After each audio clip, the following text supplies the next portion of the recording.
ప్రభువైన యేసుక్రీస్తు నామమున మీ అందరికీ శుభములు. మన దిన భాగంలో నుండి 1 కొరింథీయులకు రాసిన పత్రిక 1వ అధ్యాయం 29వ వచనం.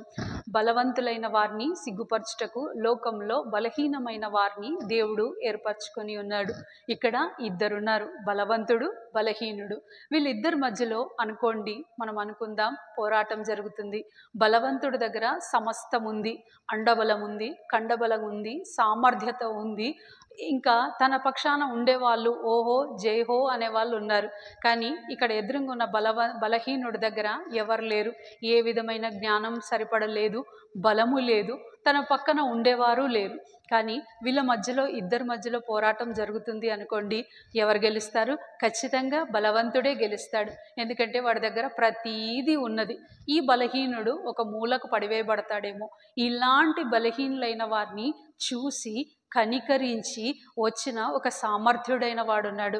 ఆయన ప్రభు అయిన యేసుక్రీస్తు వారు. ఆ సామర్థ్యుడు ఎంత సమర్థుడంటే, నీ బలహీనతను చూసి ఆయన నీ దగ్గరికి వస్తాడు. నీ వెర్రితనాన్ని చూసి ఆయన తన జ్ఞానాన్ని ఇస్తాడు. నీ యొక్క ఓటమిలో ఆయన తన విజయోత్సాహం నింపుతాడు. నీకు సహాయం చేయటకు ముందుకొస్తాడు. నీవు కూడా ఒకవేళ అలాంటి ఓటమిలో, ఏం సామర్థ్యత లేని స్థితిలో, నీ ఉద్యోగ బాధ్యతలలో టోటల్ అట్టర్ ఫెయిల్యూర్ అయిన స్థితిలో, నీ చదువులో నువ్వు శూన్యం, 0%తో నువ్వు ఉన్నావు, ఒక్కటి కూడా ప్లస్ పాయింట్స్ అనేది నాకు కనిపించట్లేదు, ఇక నా జీవితం ఇక ఓటమి పాలైపోయింది, ఇక నేను 0 స్టేజ్లో ఉన్నా, ఇక నన్ను లేపేవాడు ఎవడు లేడు, ఎవరి వల్ల జరగదు అని అనుకుంటున్నావంటే ఖచ్చితంగా ఒకసారి మీకు ఈ శుభవార్త చెప్తున్నాం. ప్రభు అయిన యేసుక్రీస్తు వారు ఇలాంటి వాళ్ళ కొరకే వచ్చి ఉన్నాడు. ఆయన అధిక శక్తి సంపన్నుడు, నీకు సహాయం చేస్తాడు. ఒకవేళ ఆయన శక్తిని నీవు నోటితో ఒప్పుకొని ఆయనని నువ్వు నీ దగ్గర అంగీకరిస్తే చాలు, తప్పనిసరిగా నిన్ను ఆయన అంగీకరిస్తాడు. మీరు కూడా ఏకీభవించి ప్రార్థన చేయాలని అడుగుతున్నాం. మా ప్రియమైన తండ్రి, యేసుప్రభు ఘనమైన నామంలో మాకున్న శక్తి, మాకున్న జ్ఞానం సరిపడదు.